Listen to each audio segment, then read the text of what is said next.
Essa aula está gravando. Teste feito. Boa noite para vocês. Dia 5 de abril de 2022.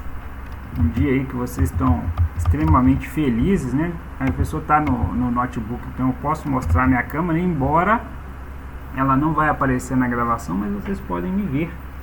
E isso é muito importante, né? Não sei por que não, mas eu acho que é. Vamos lá. Hoje eu vou fazer uma pequena revisão, visto que a nossa prova é quinta-feira agora. Brincadeira, né? Já? Tô brincando. Mas tá chegando, né? Se eu não me engano, sem ser semana que vem, na outra, a gente já provavelmente vai ter uma provinha básica aí, só para treinar. Tenho certeza que vocês vão acertar aí de boa. Então a gente começa aqui com alguns exercícios, não sei se vai dar tempo.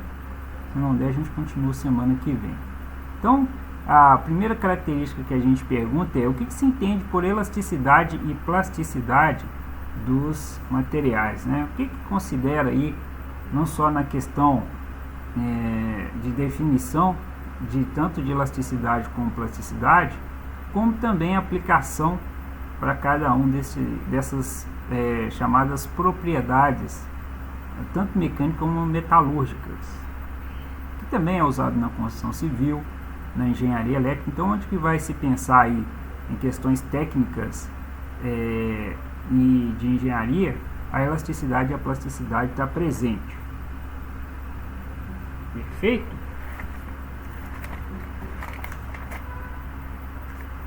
Pessoal, você está compartilhando alguma coisa? Aí não rola, né? Aí fica difícil. Você tá vendo a cara do professor aí. Esse professor é importante, mas a gente precisa de outra coisa também. Tá enxergando aí agora? Sim. Beleza. Deixa eu dar um giro aqui para ver se está gravando. Está gravando. Beleza. Então a pergunta é: o que se entende por elasticidade e plasticidade dos materiais? E também, né, uma aplicação de cada uma dessas propriedades. Resumindo a ópera, né?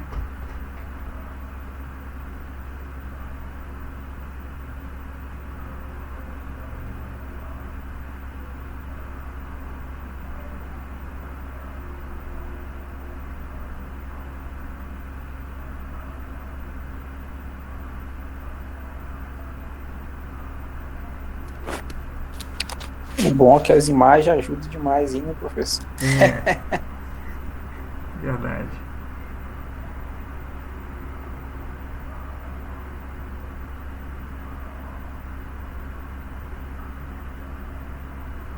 Vocês acham que deveria ter essas imagens na prova?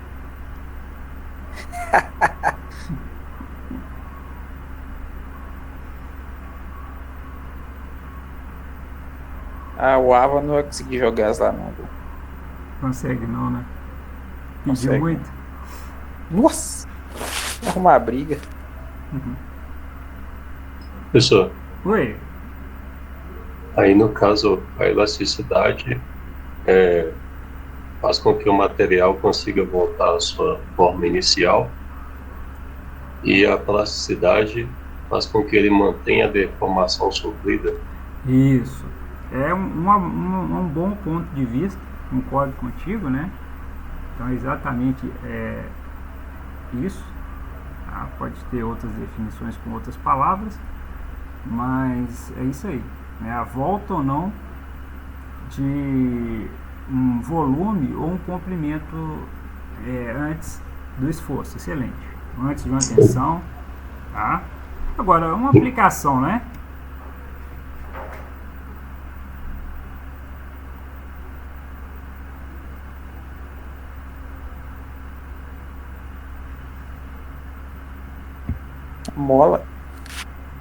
Mola, né? Elasticidade, por exemplo, projeto mola. E na verdade a gente poderia estender aí para a questão da elasticidade. Desculpa, falei plasticidade, mais mola, elasticidade. A grande maioria de componentes que vai trabalhar, eles tem essa característica de elasticidade, né? Eles sofrem pequenas deformações. É claro que a mola a gente enxerga aí com muito mais propriedade o que está acontecendo, mas um cabo de aço de um elevador, por exemplo, ele está sob uma tensão elástica.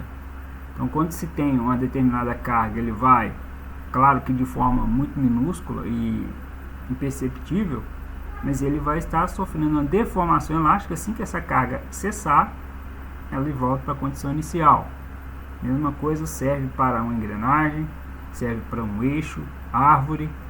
Inúmeras partes de máquinas, eles sofrem vários tipos de elasticidade, ou então até projetos civis, né? Quando a gente fala uma estrutura, por exemplo, uma ponte, né?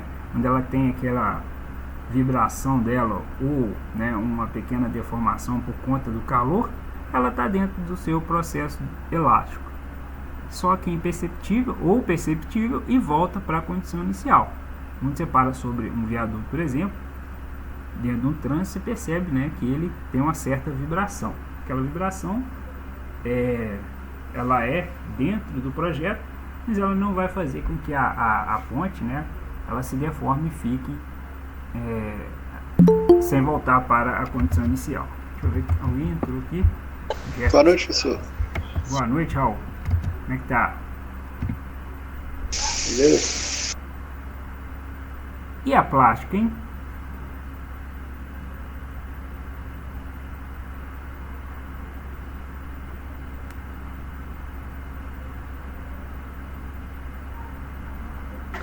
Revisão para a prova já, professor? Já estamos dando uma garibada aí. Falei que começamos hoje, provavelmente terminamos semana que vem, né? Vou ter que ver depois, né? Trabalhando? Sim, igual eu falei com o senhor, né? Tá sem metrô, eu tô chegando mais tarde. Tá osso, né? Mas Aí eu tudo perco bem. uma parte da aula. Ah, beleza.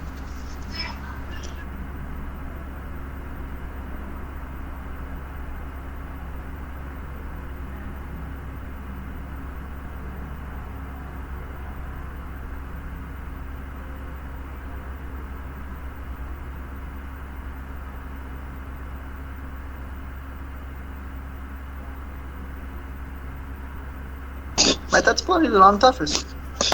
Tá. Dá uma olhada lá Slide? pra mim depois. Tanto o slide como as aulas, a pessoa tem mantido aí, tem tido uma disciplina de colocar as gravações, tudo bonitinho. Tudo bem?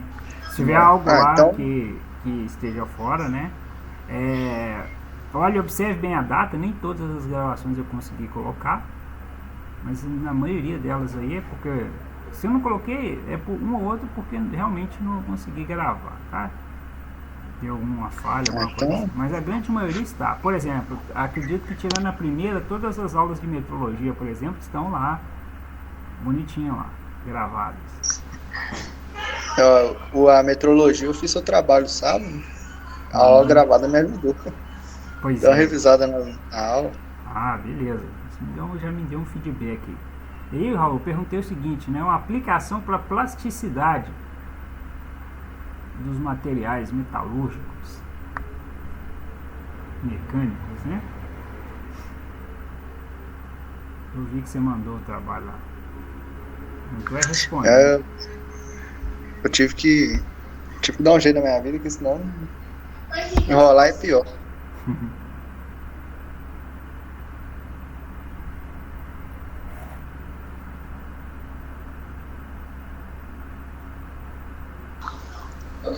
Professor, um exemplo, uma porta de carro, né? Isso, uma estampagem. A estampagem que a gente vai estudar é um exemplo de plasticidade. É claro que quando a porta ela estiver pronta e ela está dentro da operação do carro, aí você não quer que ela amasse, né? Ou pelo menos não é a intenção. Claro que isso pode acontecer, mas a ideia é que ela tenha uma determinada deformação ali e volte para a condição inicial. Perfeito? A não ser que ocorra uma colisão, né? Aí não tem jeito. Aí a sua plasticidade vai ser usada mais uma vez dentro da propriedade chamada tenacidade. Pode falar, Matheus. Professor, isso se aplicaria ao concreto, por exemplo? O concreto, ou não? em operação, não. Em operação, o concreto ele é responsável pela compressão. Então, quando você tem uma estrutura em que ela está trançada, né, entrelaçada ali com as ferragens, juntamente com o concreto, as ferragens elas suportam melhores as tensões de tração da construção, ou seja, quando você está esticando, e o concreto ele tem maior esforço, ele tem melhor trabalho quando a estrutura está sendo comprimida. Ok? Tá. Então o concreto ele tende também a voltar à condição inicial. Pelo menos quando ele é projetado é para isso.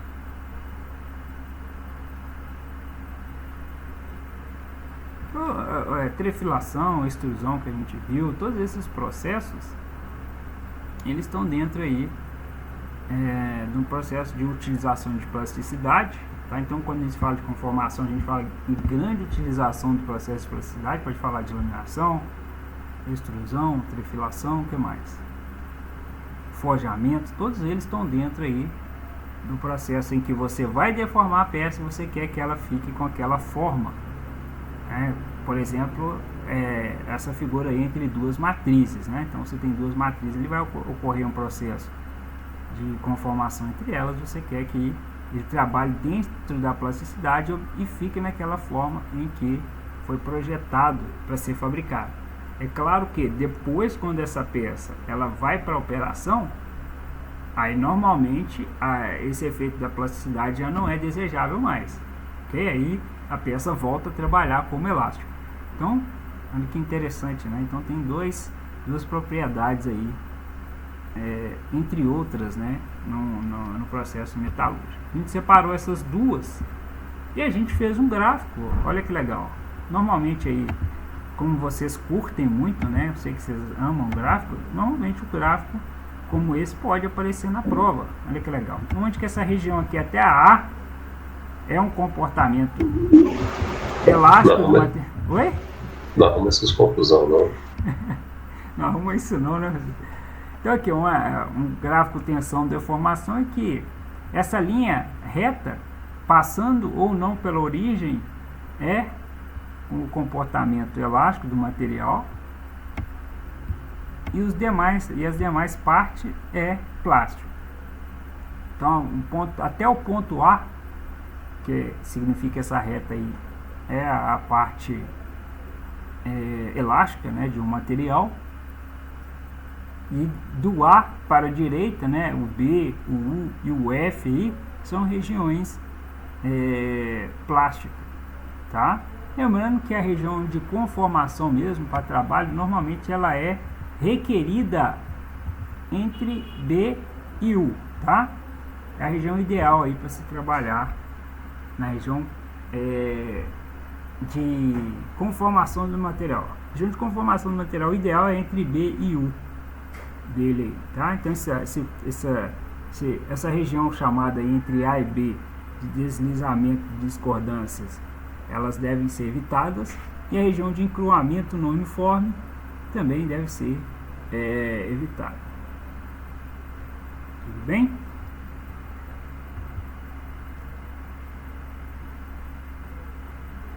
Pô, esse aqui eu perguntei e eu mesmo já respondi, né? Não teve graça. Deu ruim aí, hein? Tem que olhar esse slide que ele fez. Parabéns, você ganhou 5 pontos. Parabéns, você ganhou 5 pontos, né?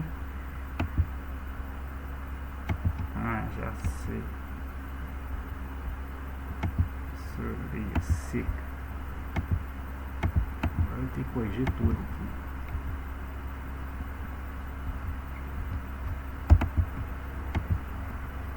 Aí, Luciano, é muito mais fácil quando já tem as respostas aí. Facilita muito o processo.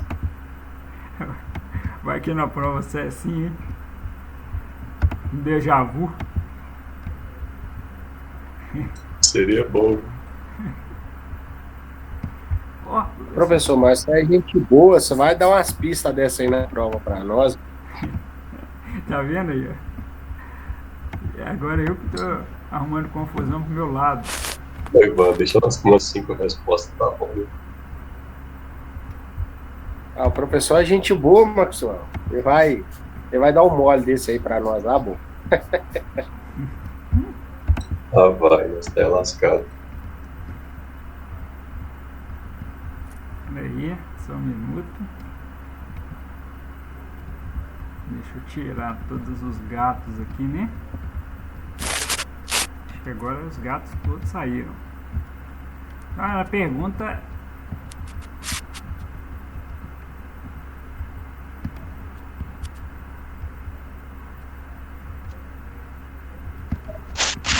esse não tem jeito, não. Esse tá errado mesmo.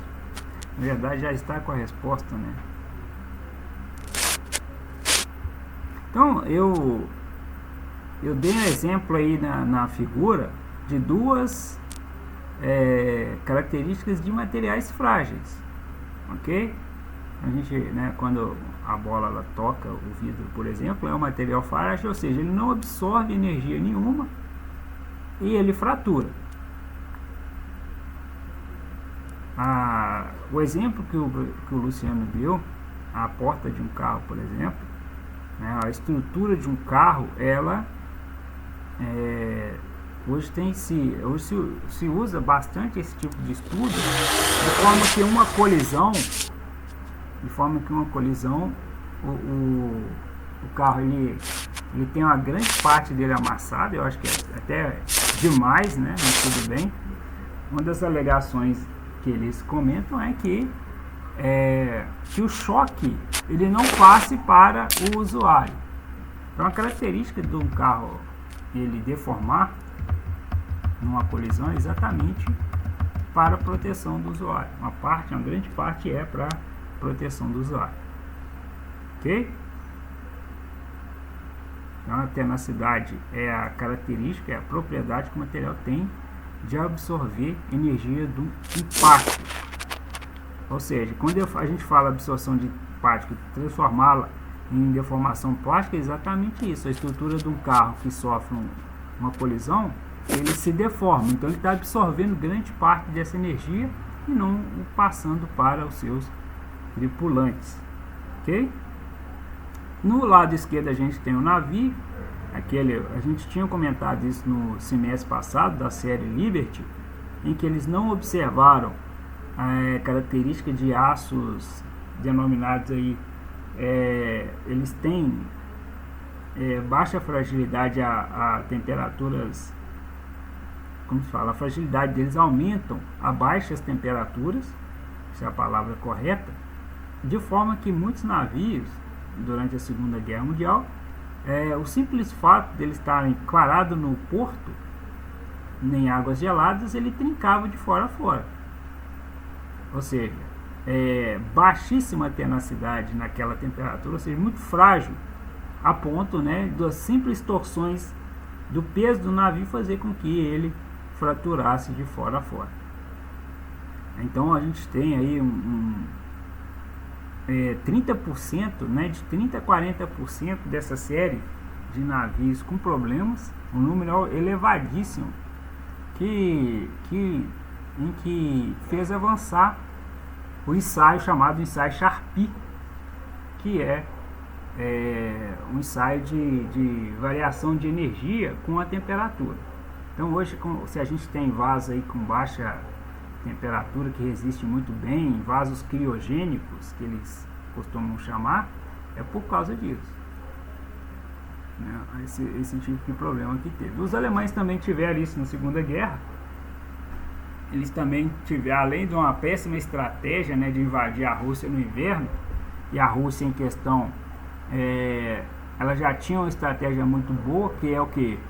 Deixar as cidades desertas, sem alimentos, sem nada, para que quando os alemães chegassem em determinadas cidades muito frias, eles não encontrassem nenhuma resistência, porém não encontrassem nenhum suprimento, né? Isso dá uma baixa muito grande nos alemães, juntamente com essa questão de eles não entenderem por que os equipamentos dele quebravam do nada, por causa de baixa tenacidade a temperaturas muito frias, né? Bacana? Então a tenacidade é uma característica que o material tem de absorver energia, e o contrário dela é a fragilidade do material. Bacana em relação a isso aqui.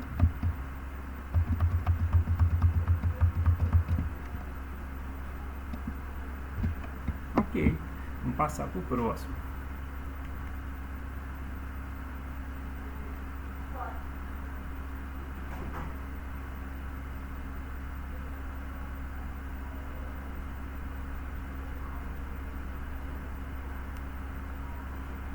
Essa plasticidade, né? Ó, Senhor meu Deus, meu Pai, eu me coloco agora. plasticidade. Excelente. Eu vou colocar um xizinho aqui, ó. A plasticidade é a propriedade que possibilita a estampagem. Próximo, né? Defina aço e ferro fundido e qual que é a influência da composição química, o teor de carbono no aço.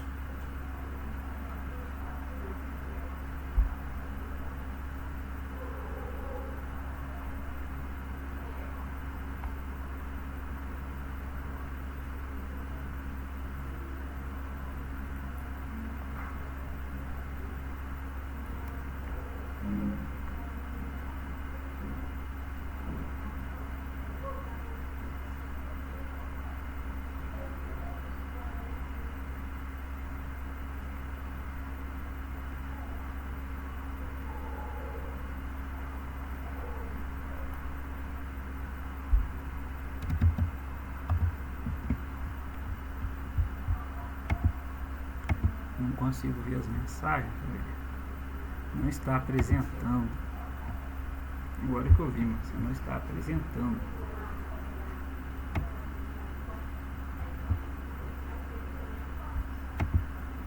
E 25 horas depois.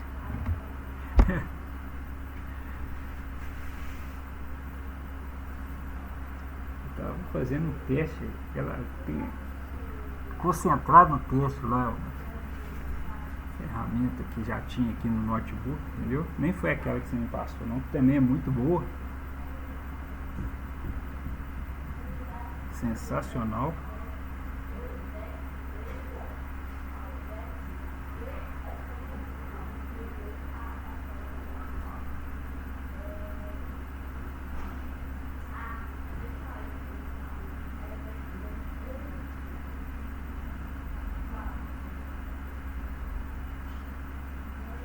Ô, professor, nessa aí o ferro fundido ele tem mais teor de carbono do que o aço, né? Isso, mas qual que é o limite, né?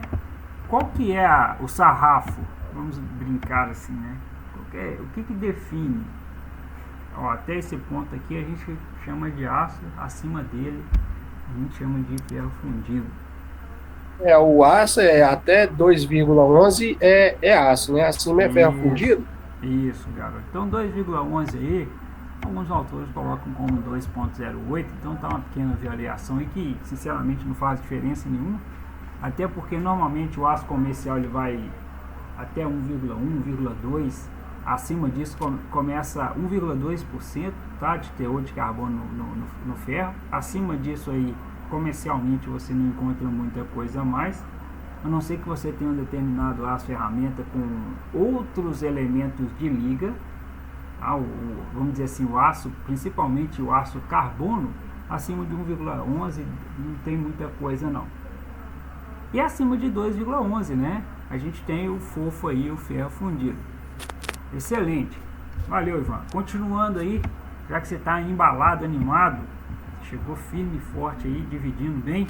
Qual que é a influência, né, do teor de carbono no aço?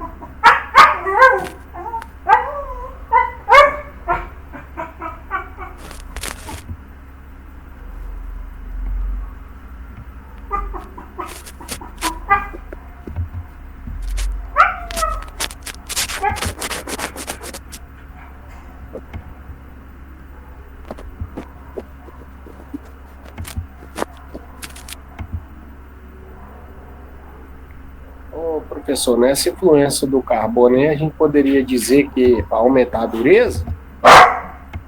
Sim, a E elevação. resistência também. Isso. Então a questão de, né? Se você tem um aumento e aí, gente, esse aumento eu gosto de tomar muito cuidado com isso, porque a gente acha que o aço, por exemplo, né, ele nasce em 1010, nasce em 1010.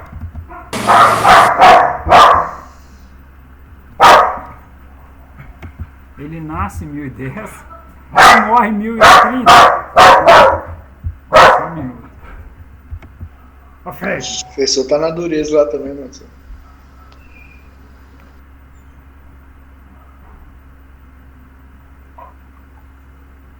Complicado, tá? Esse aí vai formar junto com nós. O professor já tá com a perna toda mordida. Professor, esse aí é o assessor lá na engenharia lá, né? Ele ajuda aí com alguns projetos, né?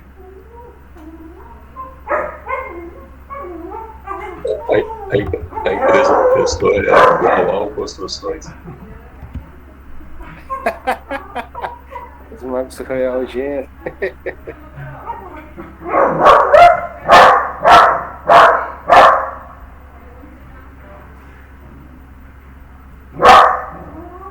Aí, mano.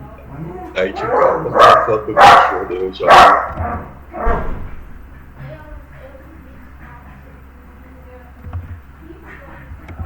Vamos lá, então exatamente, né, o que o Ivan comentou, o Axel também, são as propriedades que são modificadas de acordo com o teor de carbono.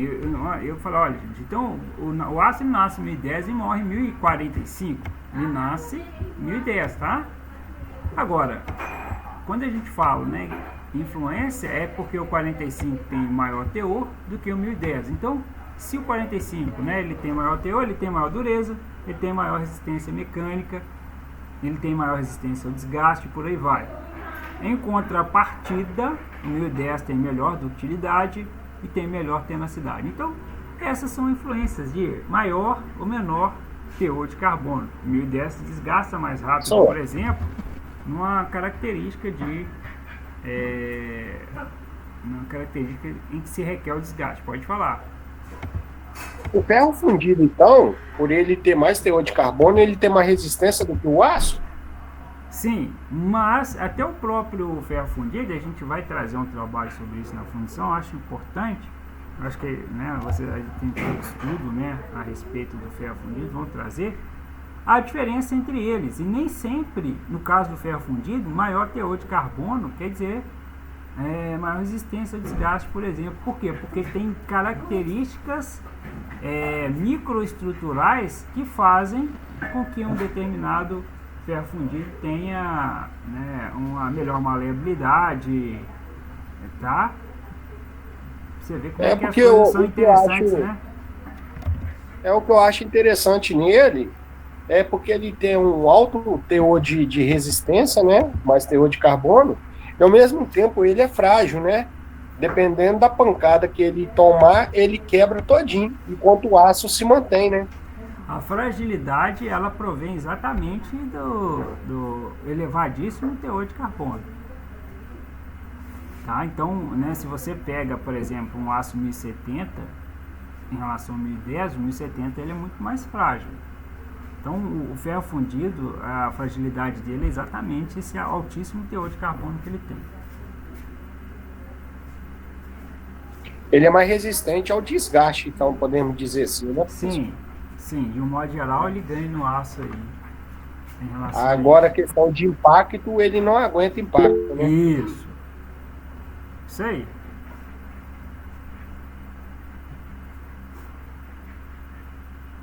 Bacana, show de bola. Então a questão do ferro fundido, ele tem uma grande facilidade, por exemplo, né, na questão da fundição do material, e ele ganha, né, ele começa a perder espaço quanto mais o alumínio, por exemplo, ele vem a ser mais utilizado, porque aí é uma questão de tara, né, e outras propriedades afins. Depois a gente vai fazer um estudo sobre isso aí. Acho que é legal. O Maxwell ficou muito empolgado aí agora. Ele vibrou muito. É isso aí. O vai bater no nível. Aí, ó. Então, aí, ó, para o aço diagrama aço carbono, olha que lindo, né? Acho que eu nem mostrei aqui, mas depois vocês dão uma revisada aí no diagrama ferro-carbono. Quanto maior o teor de carbono, aumenta essas propriedades de dureza e resistência mecânica. Ou seja, quanto maior o teor de carbono, aumenta a dureza, resistência mecânica, fragilidade e temperabilidade do material. É mais fácil de temperar. E diminui propriedades, né? Aí, no caso, o teor de carbono, à medida que diminui, à medida que aumenta o teor de carbono, diminui as propriedades de ductilidade, tenacidade, soldabilidade, conformabilidade e soldabilidade novo, né?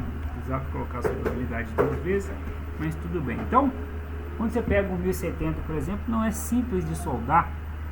Quando você pega um ferro fundido, não é simples de soldar. Você precisa ali de ter temperaturas de pré-aquecimento seguido de tratamentos posterior à soldagem. Por quê? Porque tem alto teor de carbono e pode dar problemas como trincas, né? E por aí vai. Olha o trem ruim de mexer, viu? Cruz credo. Não é muito bento não, né? Nossa, pessoal, o trem você tem que dar um calor, você tem que fazer uma limpeza. Nossa, o trem é nojento demais.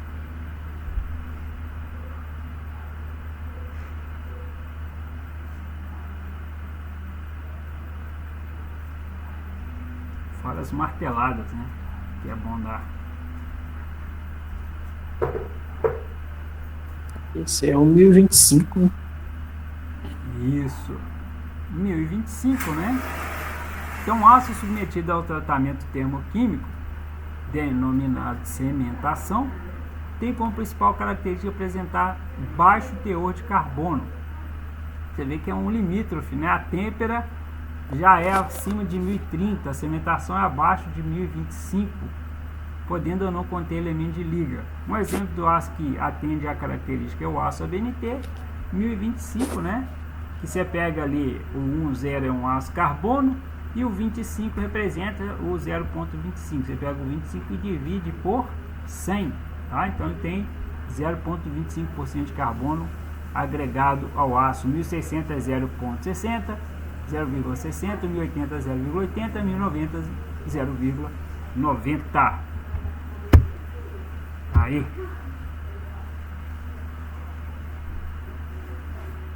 Questão texto. Olha que questão linda, né? Só ladeira abaixo.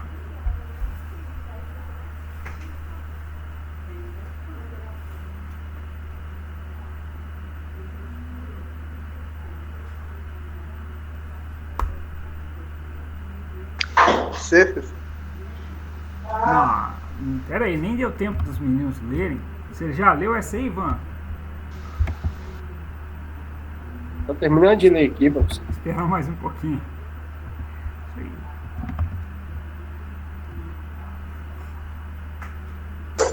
É porque a atividade eu acho que tá fresquinha na cabeça aí. Ah, então sim. Espero ter chutado certo, né?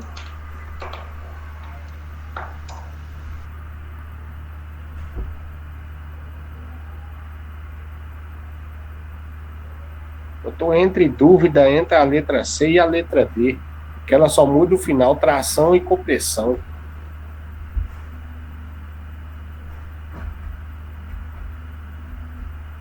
Mas eu acho que eu vou ficar com a letra C, viu, professor? Perdão.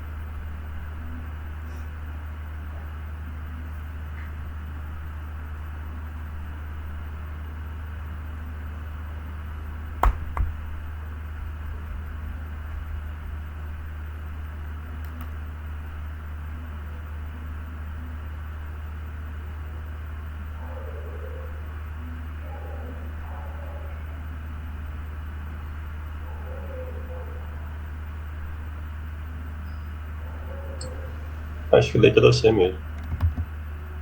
Aí a pessoa só vai pegar uma água ali.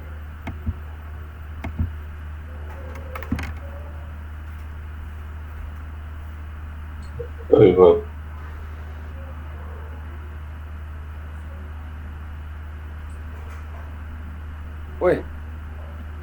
O professor gosta de dar uma vacaiada nas questões. Nossa, Ó, eu tô pensando na hora da prova, viu, Maxwell? Não é tanta informação, cara. aí nós tá bem.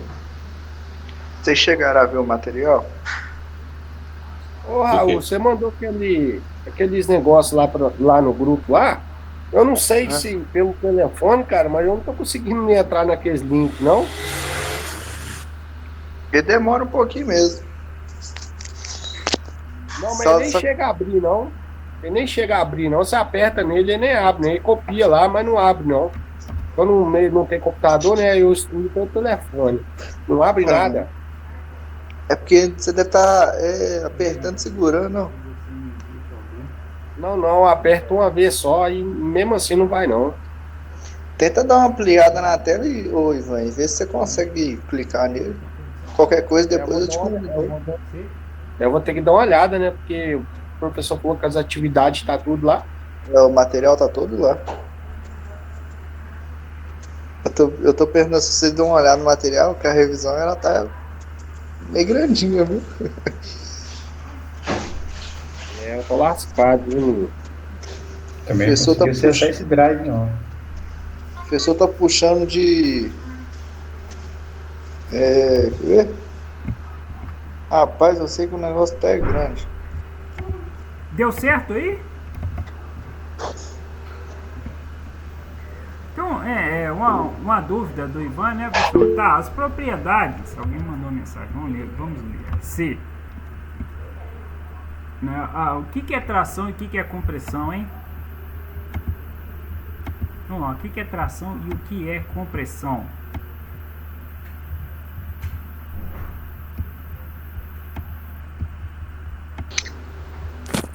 Tração é pelo nome, não, professor. É traciona. A pressa e a compressão ela é prensada contra alguma coisa, né? A tração ela é esticada, né? Isso. Olha a diferença, né? A da esquerda é uma tração e a figura da direita é uma compressão, ok? Então, normalmente para tração há uma redução de área à medida que a peça vai aumentando de comprimento, e a compressão, que é a da direita, há uma redução de comprimento, mas a peça ela tende a se tornar um barril.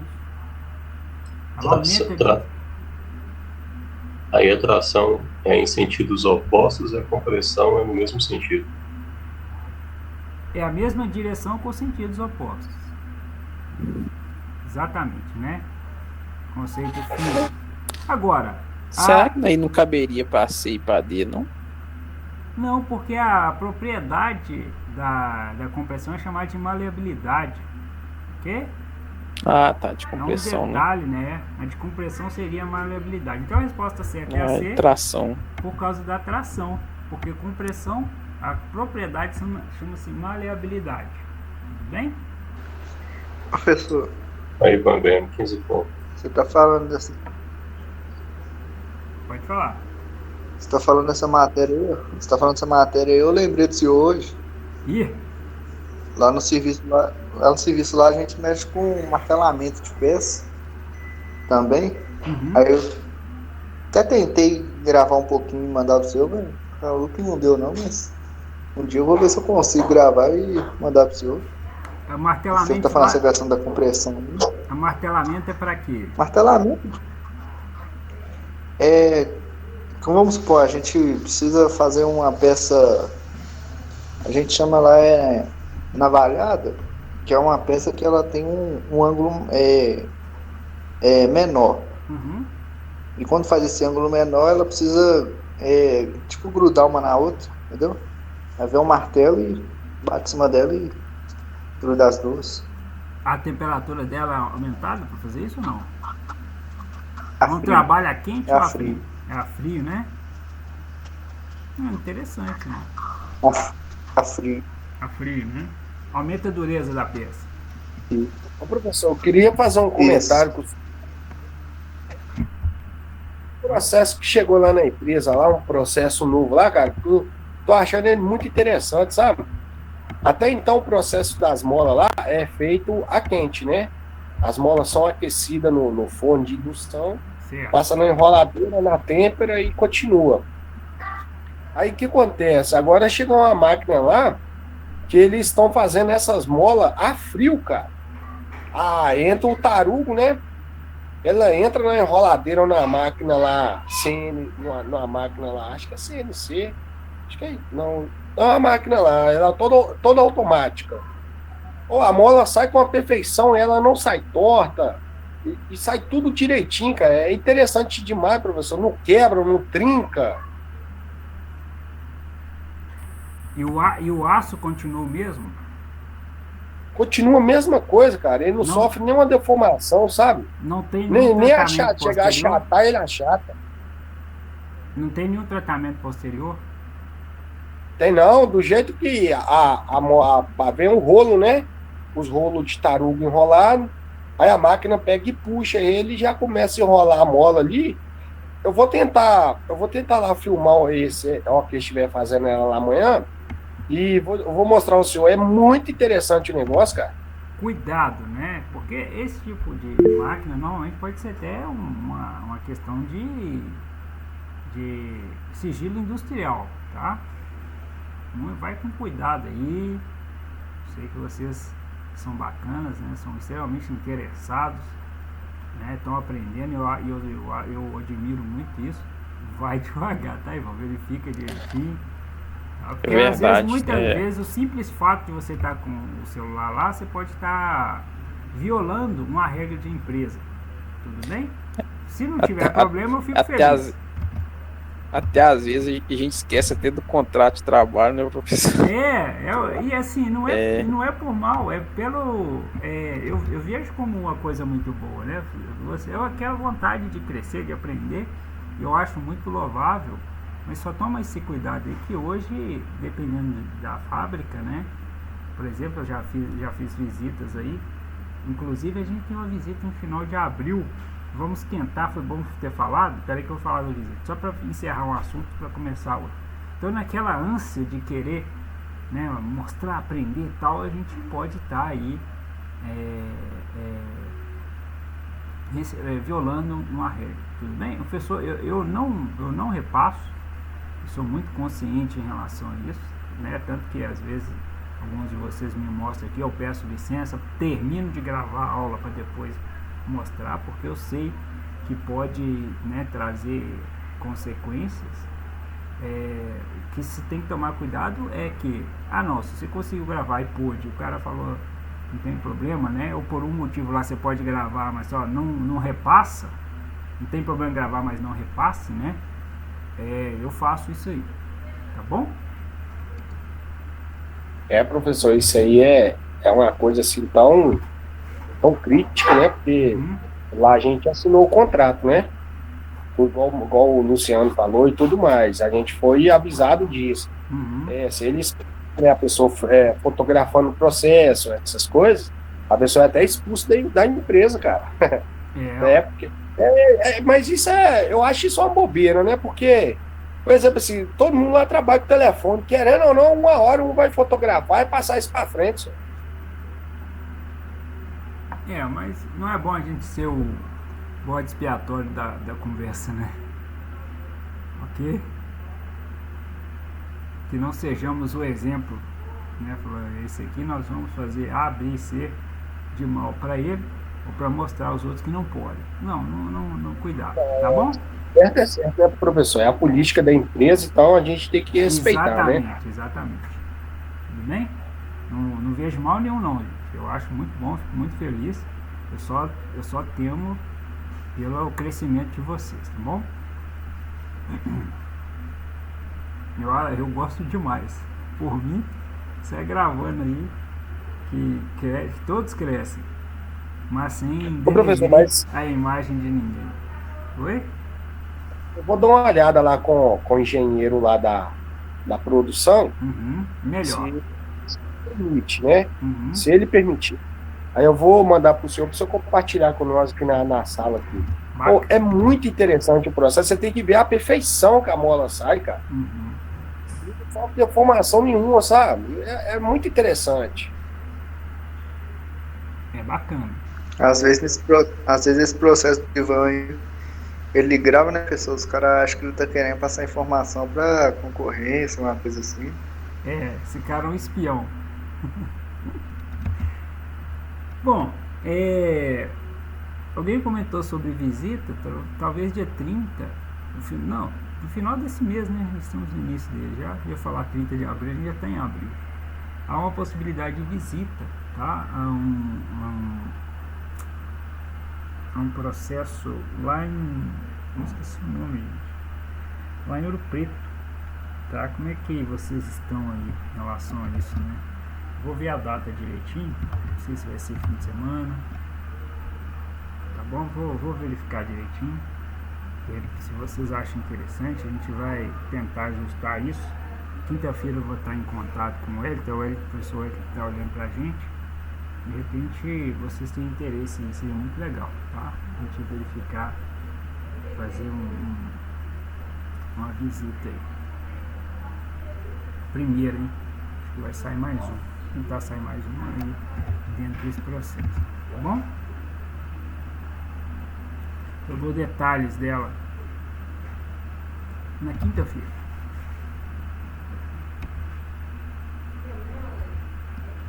Tranquilo? Silenciosos, né?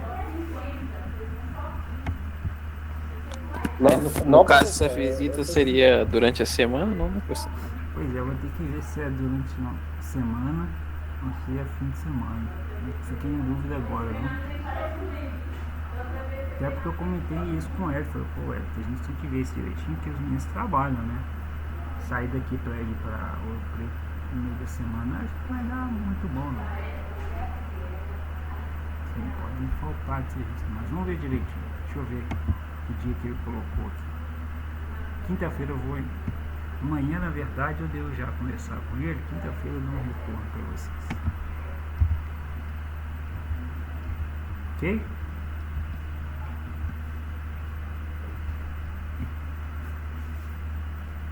Isso aqui já vimos, né? É uma laminação aí, né?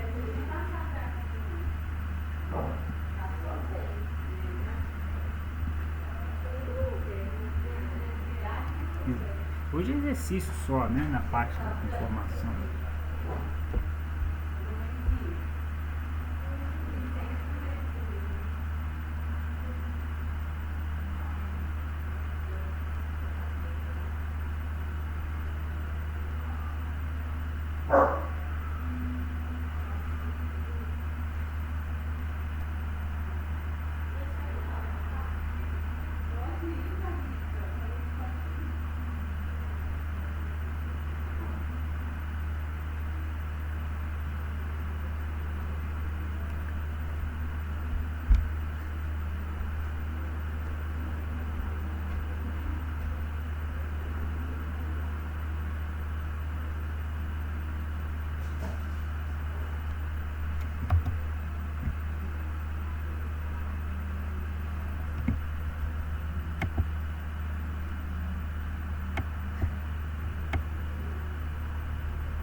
Eu achei que eu ia estar, né?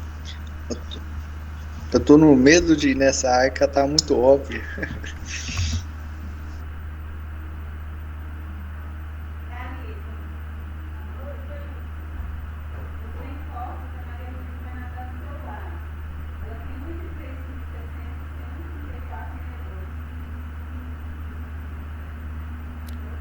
É a IAB aí dá dúvida. Começa a vir esses nomes estranhos aí. Pode falar, Ivan. Essa é uma questão linda para a prova. Professor, essa aí doeu a cabeça, mas estou em dúvida nessa letra B aí, ó, pela essa temperatura, austenitização aí, ó, do material. Material austenitizado, né? Eu tô em dúvida nessa letra B. Essa aí o Oziel vai tirar de letra, essa aí, ó.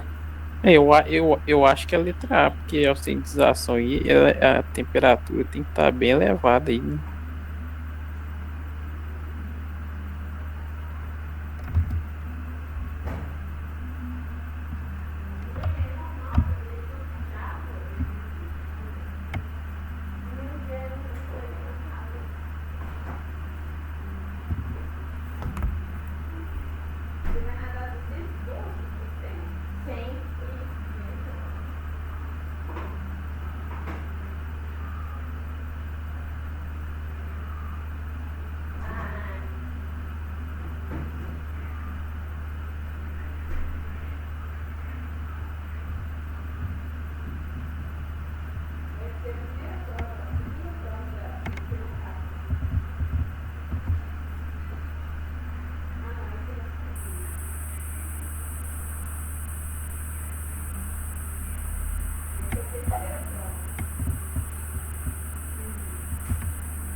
Não, eu vou chutar a letra A aí mesmo.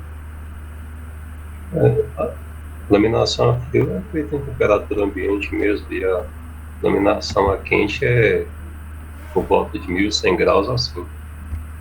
Então vamos lá. Deixa eu ver se meu. Eu também acho que a. Eu tomei dúvida nela também, que ela tá bem na cara, né, velho? Tá bem óbvia, né? É o seguinte, a austenitização é uma temperatura em que há uma mudança de microestrutura. Então aquela fase ferrita, aquela fase cementita vira austenita. Por isso que é a austenitização. Então não tem nada a ver com laminação. A austenitização não tem nada a ver com laminação. Então a letra B fica fora por causa disso. A temperatura... Que é a temperatura ambiente, né? Temperatura que define trabalho quente, né? Às vezes trabalha amônio, trabalha frio, é a temperatura chamada de temperatura de recristalização e não de austenitização, tá? Então cuidado, é uma questão assim maldosa, né? De oxidação em 600 graus, né? É 60% da temperatura de fusão do material. Lembrando que depois vocês vão dar uma olhada lá nessa característica que o professor mostra no processo de laminação. Eu mostrei uma tabela para vocês, eu não trouxe ela aqui. Se eu for mostrar aqui, vai me dar um trabalho danado, depois vocês dão uma olhada. Ela é a resposta dessa pergunta. Então, a recristalização normalmente é 60%, mas eu mandei uma tabela, mostrei uma tabela para vocês na aula de laminação. Mostrei, gente, cuidado, porque normalmente é 60%, a gente considera como geral, mas na prática tem uma tabela mais aderente, mais perto da realidade em relação de cada material. E dentro dessa tabela a gente vê que a resposta correta para essa questão aqui, ó, é a letra D. A laminação a quente para a temperatura ambiente a laminação na temperatura ambiente são para o chumbo considerada quente. Essa é a resposta correta. É a letra C? Pegadinha, professor. É, pesado essa, Oh, né? Luciano, falei que você que a letra A tava muito na cara, velho. A pessoa gosta de fazer uma graça. Então, quando fala assim, próximas, né? Mas próximas quanto? Quais são os valores, né? E a iluminação ocorre em temperaturas elevadas. Mas o que é temperatura? Qual que é o conceito de temperatura elevada? Então fica muito no ar, ok?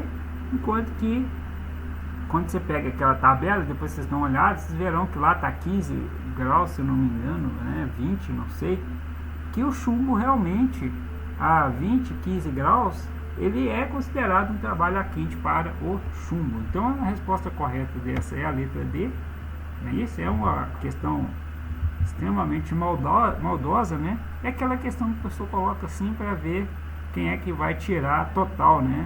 Se o cara acertar esse aqui, ele tira total. Mas não é a questão normalmente que eu dou em prova. Oi? Maxwell, você tá vendo o tipo de prova dele aí, né? 0 para todo mundo. Se ele for nesse raciocínio aí, é só ladeira abaixo aqui. Não, é uma questão dessa só, 2 no máximo, né? Tá bom? Só pro cara... Pessoal, você não gosta de nós, não? Você fala, pelo amor de Deus. Não. Pelo contrário, vocês são extremamente dedicados. Eu já comentei isso. Ô, professor, o Luciano é o mais inteligente da turma aí. Ele ficou em dúvida nela, agora imagina eu, você tá doido. Quem dera. Enfia essa bola aí, viu? Luciano já caiu o cabelo todo também. Ah, meu cabelo foi embora já. Ah, professor, que diga, né, professor? Do ano passado pra cá, eu já peguei 40% do meu cabelo, já foi embora também.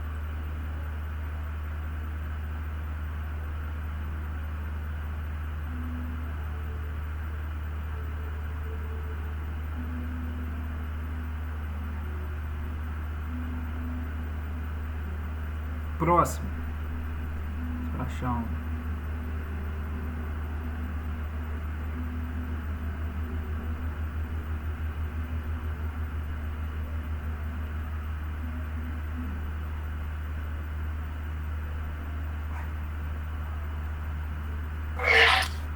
Ah, eu acho que esse aí só se trabalha com laminação no limite de ruptura do material. Eu tô entre a segunda e a terceira, você.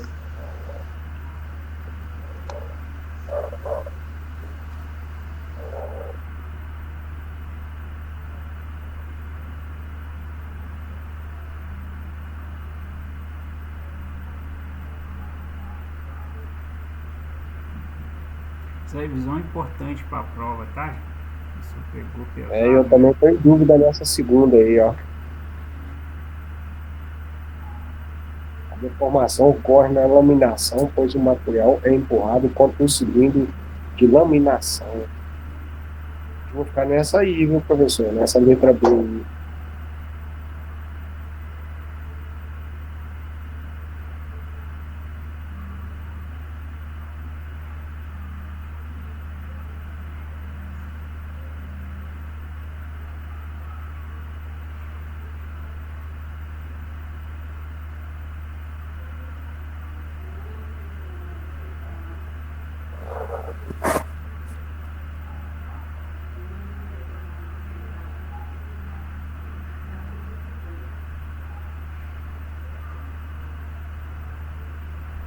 Bom, vamos lá.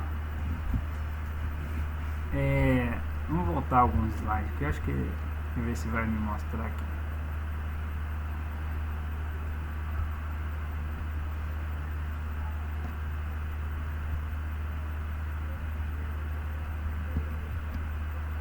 Consegue-se a redução da espessura do metal a cada parte de laminação, que é como se chama a passagem do metal pelo cilindro de laminação, não ao passar entre os limites entre o cilindro de laminação, o material sofre deformação plástica.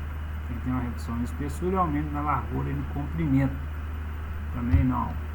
Consegue-se a redução de espessura do metal a cada passe, repetiu. A principal característica do processo de laminação a quente é o processo de trabalho acima da temperatura de recristalização. Esse aqui já de novo. Terceira vez que eu vejo esse slide. Então vamos lá. A deformação, só se trabalha com a laminação na ruptura do material, não pode ser, tá? Não é na ruptura do material. Quando a gente vê aquele gráfico... Ixi, deu ruim. Quando a gente vê aquele gráfico de tensão de deformação, né, que tem uma reta que é inicialmente a região elástica, e aí ele deu um serrilhado ali, ó, que é o início do encruamento, e eu falei, olha, o limite de ruptura é exatamente nesse último ponto, antes do material se romper. Não pode trabalhar nesse último, porque qualquer variação de tensão de material parte, né? Ele vai fraturar em vez de deformar.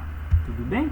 Então ele está ali entre o início da região de escoamento, antes e abaixo do limite de resistência. Tá? E então, isso é... Então, gente... Qual que é o ponto aqui? Limite de elasticidade. Então, a deformação plástica ela é depois do limite de elasticidade. Então, também não está associada à tensão de limite de resistência, que invalida a letra C também. Então, a D e a C não estão corretas. Tudo bem?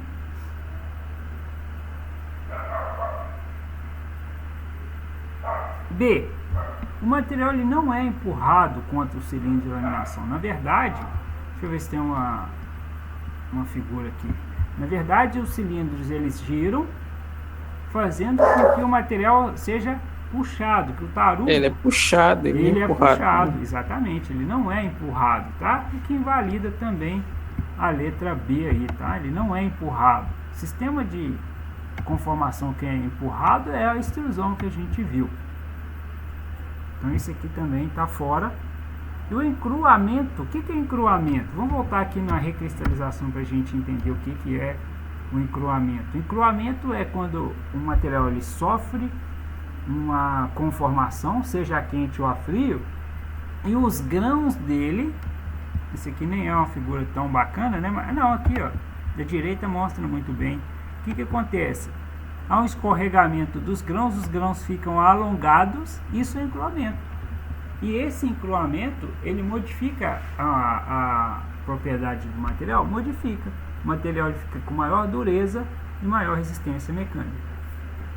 Então, por exemplo, né, coisa muito legal que o Van comentou, é que as molas elas são trabalhadas a frio. Então, ela tem aumento de resistência mecânica? Tem. Tem aumento de dureza? Tem. Só que, provavelmente, é um estudo de um projeto, né, em que esse aumento de resistência e aumento de dureza é benéfico para a mola. Porque se por um lado aumenta a resistência e aumenta a dureza, aumenta a fragilidade também. Mas se o projeto ele permite, né, ele é bem estruturado de forma que você não tenha a fragilidade aí que vai impactar na mola, e isso deve ser muito bem estudado, você não precisa de um tratamento posterior, ele pode ser trabalhado a frio sem problema nenhum. Quando a laminação... Aí, pode falar. Dá tempo então, né, professor? Normalmente ele é seguido de um recozimento, tá, Ivan? Se necessário.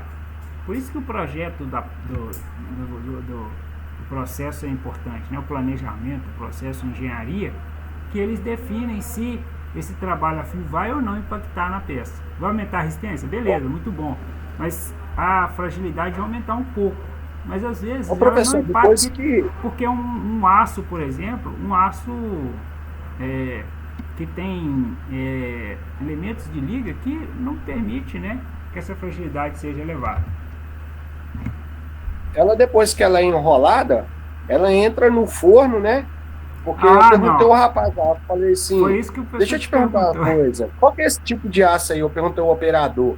Aí ele falou assim, Zé, eu não sei que mola, que aço que é isso aqui não, isso aqui é ferro. Aí você já vê que o cara não entende do negócio, né? Sim. Aí eu pensei, não entendi. Ele falou, a única coisa que eu sei fazer aqui é programar a máquina aqui, e depois que ela cai aqui no caixote, que ela só pode ficar aqui 30 minutos, eu tenho que colocar ela dentro do forno, porque senão ela trinca toda. Aí ela entra dentro do forno, mas ela não passa no processo da têmpera. Ela só entra no forno para quebrar a tensão, né, dela, né? É essa recristalização, tá, Ivan? Pode ser uma pequena recristalização ali. Que é exatamente isso que a gente está comentando. Como o grão fica alongado, você aumenta a resistência e aumenta a dureza. Mas diminui, mas aumenta também a fragilidade. Então, muitas vezes você aquecer, fazer um aquecimento ali do material, os grãos ele volta na condição inicial. Tá vendo que mostra aqui, ó, o grão, ó, fazer um desenho aqui, ó, que tá mostrando o grão antes do processo. Depois ele se alonga. Como o trabalho a quente ou então é um trabalho a frio que a peça depois passou por um processo de forno a uma determinada temperatura, os grãos voltam à condição inicial aqui, ó. Chama estrutura recristalizada. Então toda vez que você tem uma temperatura ali que está em torno de 60% ou tabelado, olhem essa tabela lá na laminação, eu vou trazer isso depois também, você tem uma recuperação de grãos, chamada de recristalização. É sempre? Não, igual eu falei, depende do projeto. Tem peça, estampagem, por exemplo, né? Aquilo já é determinado. A grande parte de estampagem já é determinado de forma que aquele material que foi fabricado em estampo, ele tenha um aumento de resistência mecânica, mas sem impacto nenhum na fragilidade dele. Não influencia. Tudo bem? Então, isso chega aqui a nossa resposta, né? A letra A, ó, encruamento, que é esse crescimento, esse alongamento de grãos, modifica o comportamento plástico, e modifica mesmo, porque a resistência aumenta, e a dureza aumenta, e a fragilidade também aumenta do material metálico. Raul, essa aí deu ruim para todo mundo, viu? Por isso que a revisão é bom, né? Melhor errar Igual agora. Igual diz Maxwell, o professor tá cheio de piadinha. Você tá mal hoje, né? Melhor errar agora do que na prova. Não? Última, da noite. O encruamento modifica o comportamento plástico do material. Nem sabia que tinha. A hora de errar é agora, né, professor? A hora de errar é agora. Erre agora e seja feliz. Esse slogan aí foi ruim, né?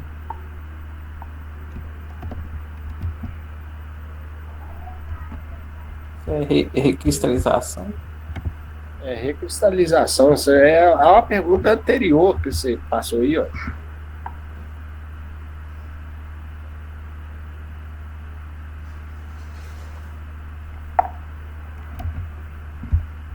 O que é recristalização, né? Achei que tivesse tirado o volume e tirei a câmera. Vamos lá, o que é recristalização? Ivan, por que a mola foi no forno? Ô, professor, para quebrar as tensões dela? Quebrar esse endurecimento que é ocorrido, que o encruamento, né? Quando você passa uma peça por um processo de conformação a frio, aliás, a quente também ocorre, só qual que é a diferença, né? Que a recristalização depois volta com... ela retorna, né, os grãos que foi endurecidos pelo encruamento. Agora a frio não volta, né? Muitas vezes tem que colocar no forno por causa disso. Então esse endurecimento por encruamento é toda vez que o material é conformado. Perfeito? Agora, o que é recristalização? Vou montar de novo.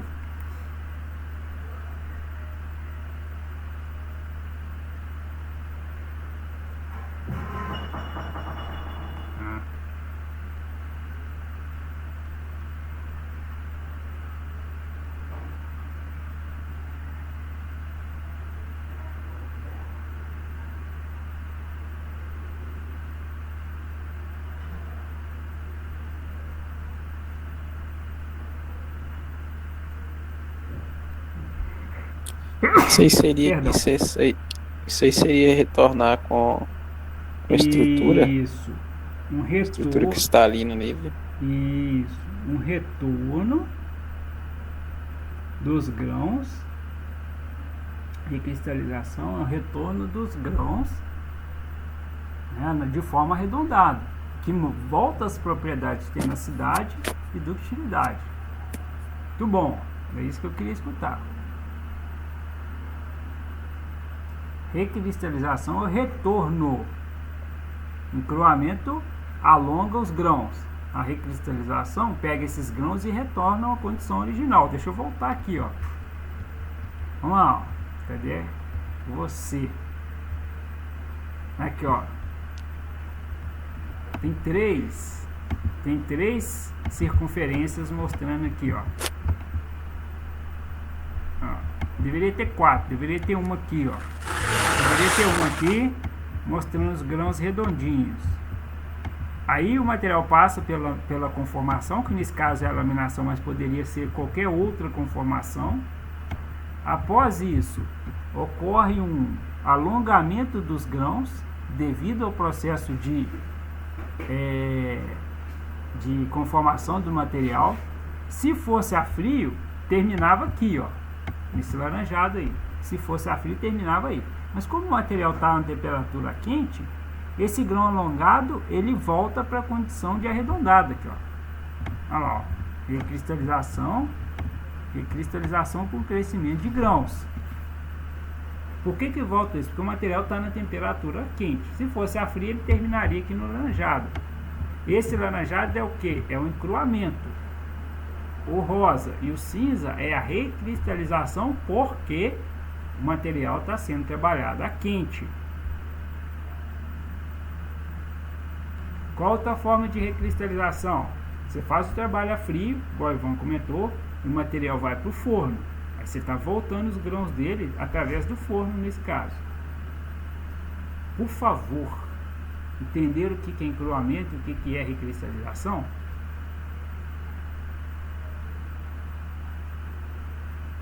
Lembraram? Sim. Deu para pegar aqui um pouquinho aqui a ideia. Então, qual que é a resposta correta dessa questão?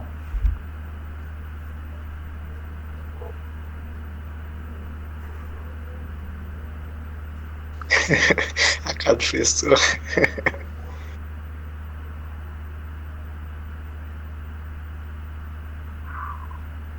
Laminação não é, né? Até têmpera, hein? A têmpera é para aumentar a dureza, não? Sim.